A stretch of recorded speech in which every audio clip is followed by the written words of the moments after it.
So we are here with... It's Bobby Blitz from Overkill talking to you from the back of the bus in Chicago. Okay, and we are on the Grinding Wheel Tour. That's correct. This is day show number 4. 2017. 2000, is it? Is Already? It? I know. What happened to the 80s? I know, I'm thinking back to your first show at the Medusas with Testament in Chicago. Right. That was upstairs, right? Yes. The second floor? Yes. That show was off the hook. Wasn't it? Yeah, but how many other shows in Chicago? The Thirsty Whale. Thirsty Whale. Aragon Ballroom. With Slayer. Yes. Yes. On and on. Place in Arlington Heights. Metro. There was Metro, but there's also... I can't think of the name. Anyways. Oh, there has to be 10 venues. There's a lot. And, you know, Didi and I were just talking the other day. We've outlasted most venues, but there's one in Philadelphia that's still there. Right when we played one of our first shows, a place called the Trocadero. But we've outlasted. This band has outlasted many of the venues that we started. Well, a few more records, and that could be a history Whoa, too. easy, huh? well, Thirsty Whale for once. That place is no more. I mean, leveled. Yeah. It's actually a McDonald's. But more about that later. Anyways, years ago, you told me that each new album is a new opportunity for the band. Yep.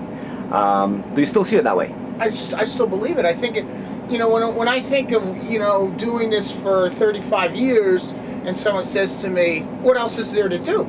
Well, what else is to do is to be relevant the next time.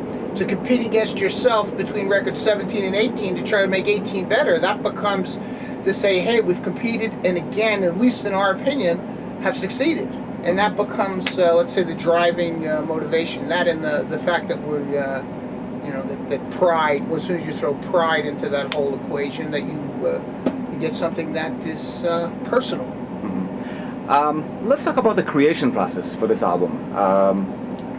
How do these songs usually come together, and who does what in the band now? Well, Didi Verne is the originator of everything. It eventually runs through the band. He'll come up with the original riff, you know, a mock arrangement, a mock title, just because he'll give it a title that is based on the emotion he has. This is, like I got something for Red, White, and Blue that said hardcore.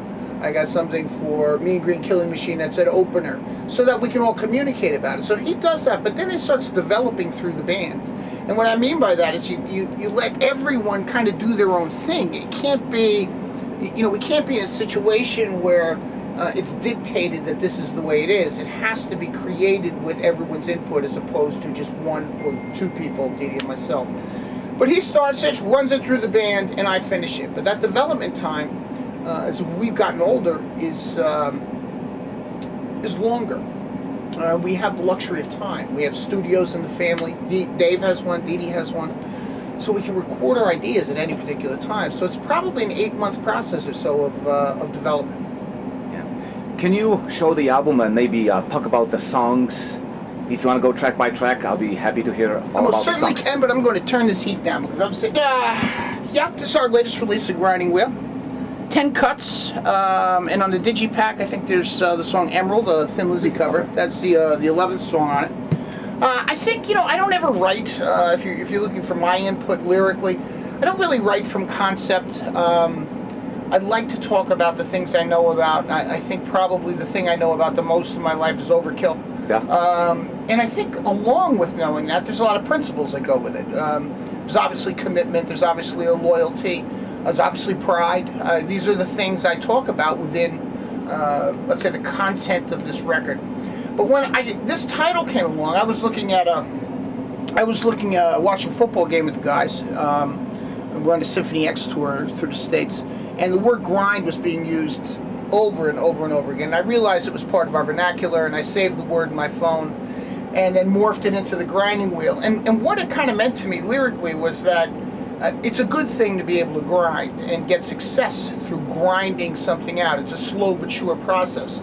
But when things grind, they also wear out. So there's also a dose of reality in here, or let's say non-immortality, by saying, enjoy it while it's here because we're realists, you know? So probably that was the double narrative with regard to what the title was about. Cool. Any other songs you want to talk about that stand out to you? Do I have favorites?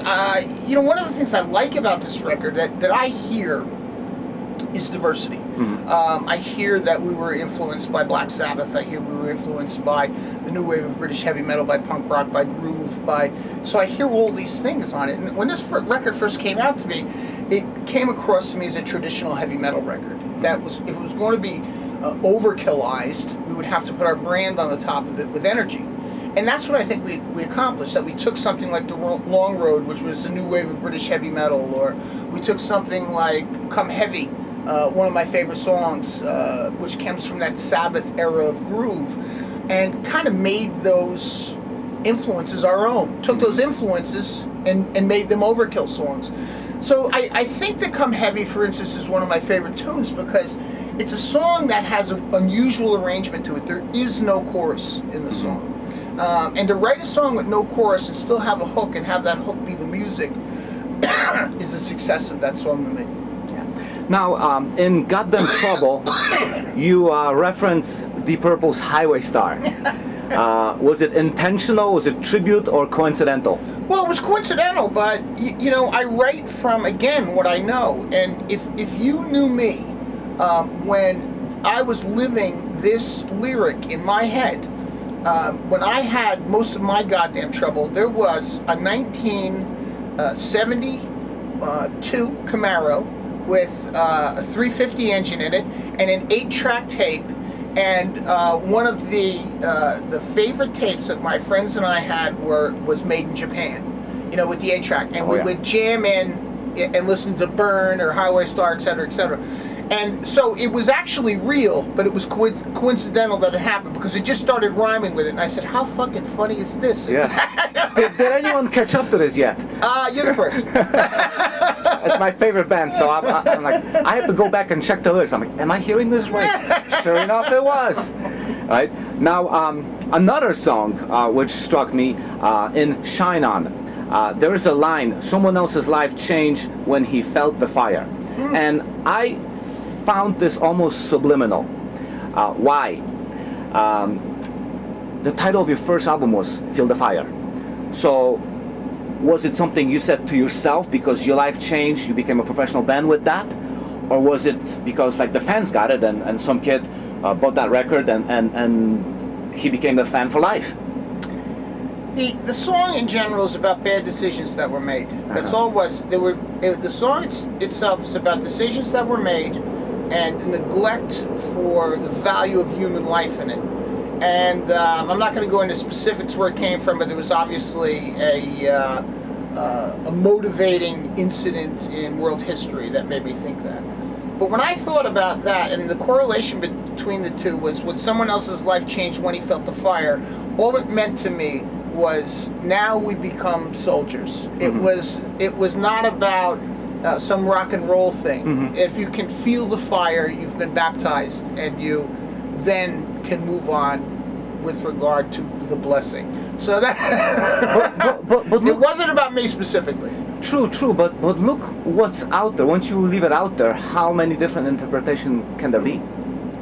I think it could be countless. Yeah, but that's look how I connected to it. That's how I'm saying the original intention was. But you know, I've always written lyrics from a perspective of letting you make up your mind about them.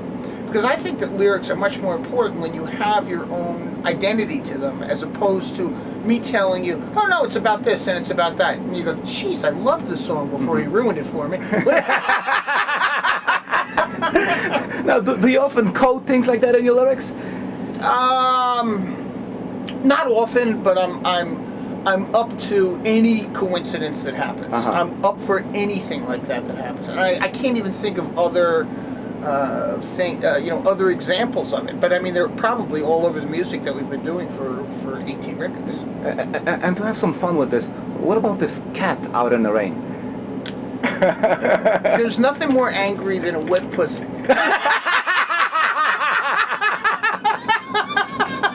There's the lyrics. I knew that was going to get a response. But you didn't expect that one. No, that's the beauty of it. Now you mentioned new wave of British heavy metal. Right away, The Long Road, like the first 2 minutes, total early Maiden influence. Then Overkill kicks in. Yeah. Again, it was something that you planned, paying a tribute to the old days, or just kind of came out that way? Well, I can't take credit for, where that song came from, because that's a development Dee Dee Verney had, and he's always had a little of that Maiden-esque new wave of British heavy metal, here comes Steve Harris kind of a role with his bass, and this was one of our influences big time when we were a cover band. We were doing the first 2 Iron Maiden records in full. That's the way we played as Overkill in the early days. We had Charlie because they had Eddie. There was no other reason. What we wanted was to be like them when we were kids. So I think that there's nothing contrived about it. But if you think about where we came from, we show where we come from continuously. So it was a conscious effort, I'm sure. It was a conscious effort. But it was a conscious effort where it's already in our DNA. It's not something that we have to fake. No. It's just too easy to roll out of us. See, I come from the same time frame. But then I you get understand. It. Yeah. Then you understand. I get it. Now, your vocals are instantly recognizable. It's a trademark for the band. How would you describe your own style since you've developed it of singing? Irritating. I remember my niece when she first went to the university, and she talked to everyone in the family to understand what we actually did. To my wife and her father and her mom and my father and mother. It just talked to everybody because she wanted to formulate an idea by using our experience. And she said, "What do you do?" And she goes, "I know you run the band. I know you write music, but what do you do? If you could just put it in like a sentence." I said, "I've spent my life alienating myself from the masses and endearing myself to a small minority.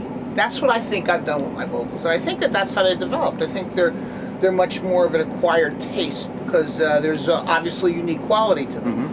But I think every record, and I think you can even hear it on this when we were talking about trying to re-succeed.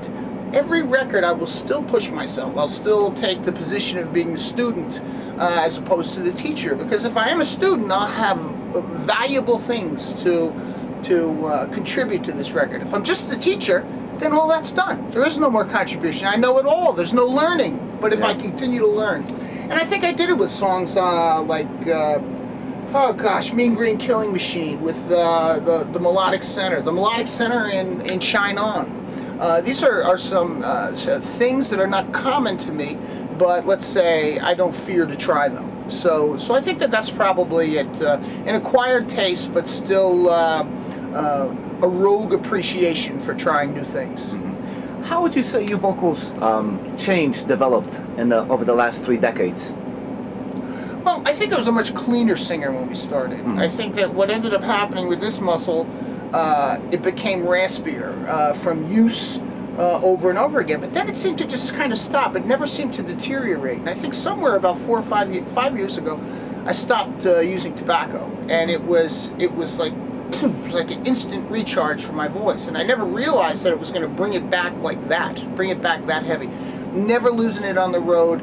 I can sing higher. I can get nice rounded low notes now. So I think it's actually increased my range or my abilities. It's not just a one-trick pony anymore, but it has different nuances to it.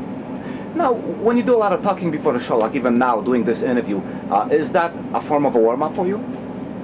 Well, talking is what really destroys the voice, like a singer's voice. You can't really warm up correctly with talking. A lot of people think you can, but you can't. You need to vibrate your vocal cords. This doesn't vibrate. All this is push and pull them. Forms them into certain configurations to make the words come out. But when you vibrate your vocal cords with note, is when they warm up. So it's not the best for a guy to talk before a show. Now, Overkill has made 18 studio records. Now, roughly, if there's 10 songs on each album, that's like 180 songs. That's good math. Yeah, I think you're good. Yeah. How many of them can you remember if you were to do them? To just play them? Yeah. Oh boy, half, but not all. I mean, there's some I would have to go back and relearn. Whatever. First of all, I would remember anything that we played. If it was in the set, and we did it on a tour, it would be no problem for me to remember it. I might have to feel my way through it the first time, but by the second time, I'd have it cold. but the songs Nothing to Die For off of Years of Decay, or some obscure track, or Use Your Head off of Taking Over, I'm probably not going to remember if we never played them live. I would have to go back, listen down to it, and figure it out then. Do you often do that? Let's say you pull some obscure tracks people wanted to hear, and well, occasionally. I mean, we're doing Nice Day for a Funeral on this, and we haven't played that in a while. But that was easy. I'd done that before, so I never had to go back and listen. We did a song on the last European tour called Who Tends the Fire off of Years of Decay. I had to go back and relearn that song because it was something that just was gone from my memory. So out of that 180, I'm going to say probably somewhere around half of them or 90 of them is ones I could do off the top of my head, and then the other 90 I'd have to relearn. Yeah. Now, when you look back at the history of the band, there are a lot of people who came through the band. I was looking through some websites, and I think I counted about 15 or 16 former members. So that's a big Overkill family. Are you still maintaining good relations with all the people that played in this band at one point? Well, I'm not going to say that we make good relations with all of them. I think that for the majority, really all but one, left of their own accord. You know, I mean, these were, you know, mature decisions made by men. Absolutely. I've got to go home. Yeah, she needs me. You know, I don't want to spend my life out here. I mean, hey man, I get that. You know, I mean, I think I'm lucky in the fact that I do want to spend my life out here. You know, that this is a place that makes me feel correct, makes me feel fulfilled or whole.